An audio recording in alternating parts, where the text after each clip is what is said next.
fight, had a big knockout win over Robert Guerrero. He is the undefeated former WBC lightweight champion of the world. Please welcome Omar Figueroa.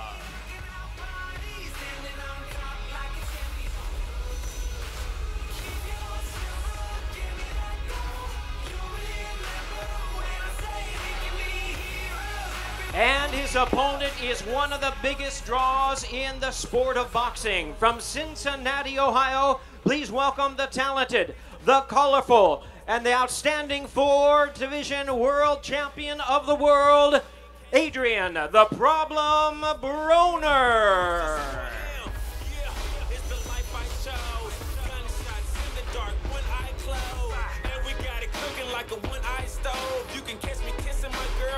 I forgot if they talk now or if they talk whatever.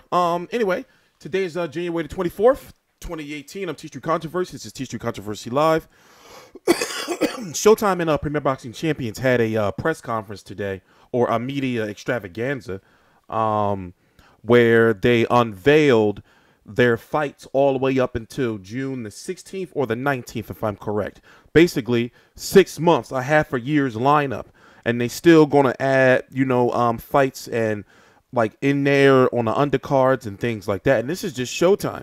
We don't know what they have planned for PBC on Fox, because that's the other affiliation they use, or network, PBC on Fox and FS1.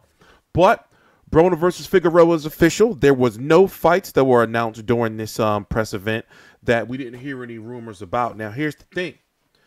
Broner's supposed to have a new trainer. We don't know who it is yet, or I haven't heard who it is yet. Many have suggested, including myself, is that he needed a change in camp. But what I've noticed is, over the last several weeks, it seems as though he's been drinking quite a bit. Now, hey, listen, y'all know me, climbing over walls in Vegas and shit.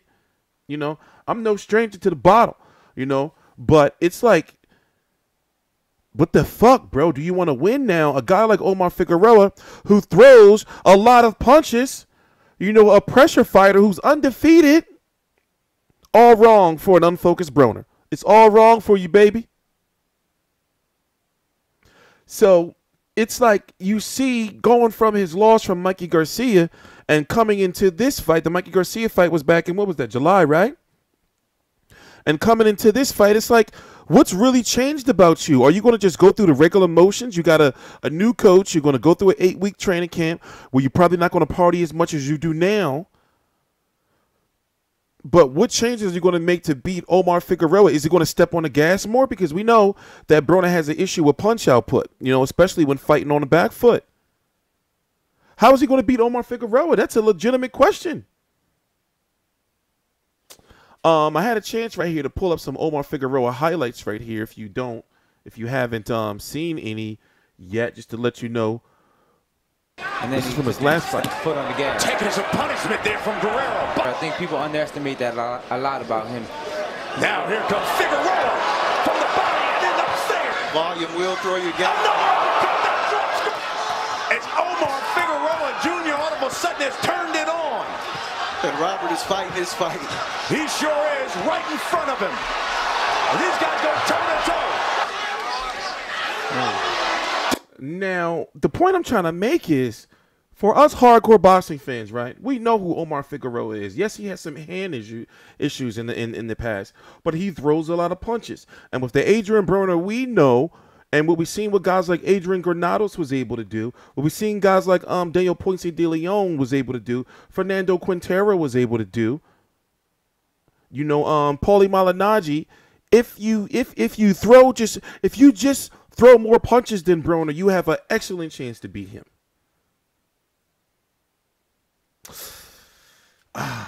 The winner of this is going to be the mandatory for the winner of Amir Imam versus Ramirez for the WBC title that Terrence Crawford vacated to move up. Listen to me. Listen to what I'm saying. Broner lost his last fight at 140 to Mikey Garcia.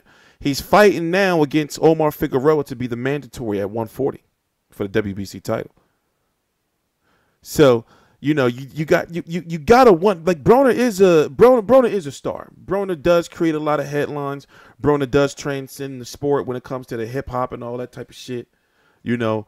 But if he keeps losing, man, people were saying already before that he was going to be, you know, this generation Zab Judah.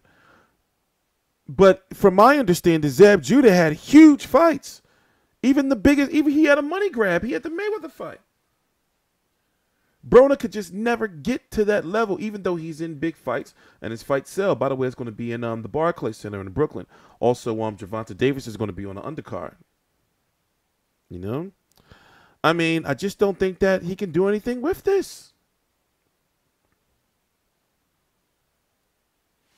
I just don't think he can do anything with this. Let's go look at the resumes. Let's go look at the resumes. Let's go right here. It's crazy. Oh, wrong one. Man, this is bright. Too bright. Let's do it this way. 33-3 with 24 KOs. He's a 4-division champion. You can't take that away from him. You know? Omar Figueroa, as you can see, April the 21st, 2018. Which means he's got to go into camp like next week. You know, to get a full like 8 weeks in, you got to go into camp start camp next week. And in fact, let me see if we can find it for you. Let me see if we can find it for you. Hold on, we're gonna find it. We're gonna find it. He seemed to be a little off at this event today. Hold on, I'm almost there. Here we go. Come April 21st, we're going to put on a good show for you guys. Word. The problem, AB, Adrien Now listen Broner. to this shit. Charlamagne the guy, what's up, my nigga? What's up, my guy? Now, you're one of the most talented fighters in boxing, but you've had your ups and downs. What are your goals for 2018? I ain't even gonna lie to y'all. I'm trying to outshine everybody. I gotta go crazy. Like, I've been bullshitting. Like, you know, and then they got me up here next to these motherfuckers, and when we gotta fight, I don't like these motherfuckers, man. So don't be fooled like we just all cool. We gotta fight. We still gotta fight. I gotta rematch Mikey, Sean Porter, and shit. Nah, we gotta get. So this fight right here, this the start of the turn up again, cause you know I'm still turned, but I gotta turn back up. So you know when we fighting. What's the date? April the 21st. Whenever we fight, I don't care where it's at. They ain't I don't know nothing yet. I'm ready, man. Let's get it on, man. I'm trying to. And he undefeated. I'm trying to give you your first loss. So he jinxed right himself. Now, it's just fucking, you know. I ain't. Make some noise for AB, the problem, y'all. But they do got him staying the next to Mikey Garcia though. That's fucked up. And you know, from my understanding, like their names were on like their standing spots. And it's crazy. But let's go look at the resume again.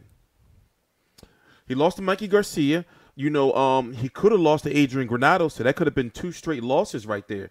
You know, or he might not have, you know, obviously if he would have lost his fight, he might not have got the Mikey Garcia. But still, you know, right here, you know, he got these 2 wins he was supposed to get. You know, Sean Porter pressure fire to beat him. You know, we thought he was going to have some issues with John Molina. You know, but he did use the excellent jab. And since that jab has kind of disappeared. You know, Emmanuel Taylor, you know, Carlos Molina, and then, of course, the infamous Marcos McDonough. Paulie Malignaggi gave him some issues even at this point in time. I covered this fight years ago. Gavin Reeves was giving him some issues earlier in the fight. You know, Vincito Escobedo cried because Broner missed weight. You know, he was pissed. You know, I remember those fights. Daniel Ponce de Leon tagged him up. But you can look at Omar Figueroa and say, well, he's been inactive for the most part. He got that win over Robert Guerrero. I didn't think he was going to be able to stop Robert Guerrero. His last fight, he had fought Antonio DeMarco. Now, look at this layoff. He didn't fight none in 2016. Then he fought Robert Guerrero, stopped him. And these last 2 fights, his body didn't look good, you know, because for one, he shouldn't have been fighting at 154 anyway. You know, he fought Ricky Burns. That was a good fight. That was on that was a midday card, PBC or CBS, if I'm correct.